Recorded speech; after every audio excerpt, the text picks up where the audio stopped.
ஹாய்ங்க. இன்றைக்கி நம்மளோட traditional rice கிச்சலி சம்பா rice தாங்க எடுத்திருக்கேன் மதியானம் சமைக்கலான்னு. இது மெயினாக பார்த்திங்கன்னா பசங்களுக்காக தான் வாங்கினேன். இது நார்மல் ரைஸ் மாதிரியே தாங்க இருந்துச்சு. செம்ம சாஃப்டாக வெந்து கிடச்சிருந்துச்சுங்க.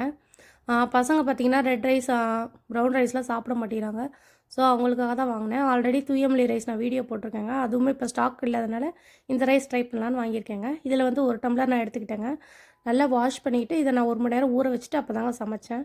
குக்கரில் தான் இன்றைக்கி பண்ணியிருந்தேன். இது வந்து நம்ம வடிக்கவும் செய்யலாங்க. ரொம்ப நல்லதுன்னு சொல்கிறாங்க. இதில் பார்த்திங்கன்னா ஃபைபர், அயன், கால்சியம்லாம் அதிகமாக இருக்குதுங்க. இதில் கிளைசமிக் இண்டெக்ஸ் பார்த்திங்கன்னா நம்ம கம்மியாக தாங்க இருக்குது ரொம்ப. ஸோ சுகர் பேஷண்ட்ஸ்க்கெல்லாமே இது ரொம்ப நல்லதுங்க இந்த ரைஸு. இது பார்த்திங்கன்னா எங்களுக்காக தாங்க வாங்கியிருந்தேன். கைக்குத்தல் அரிசி ப்ரௌன் ரைஸ்ன்னு சொல்கிறோம்லங்க. இதுவும் நம்ம உடம்புக்கு ரொம்ப நல்லதுன்னு சொல்கிறாங்கன்னு இதுதான் வாங்கலாம் ட்ரை பண்ணியிருந்தேங்க. இன்னும் இது பண்ணலங்க. நெக்ஸ்ட் வீக் தான் பண்ண போகிறேன். கண்டிப்பாக இதுவும் நான் வீடியோ போடுறேங்க.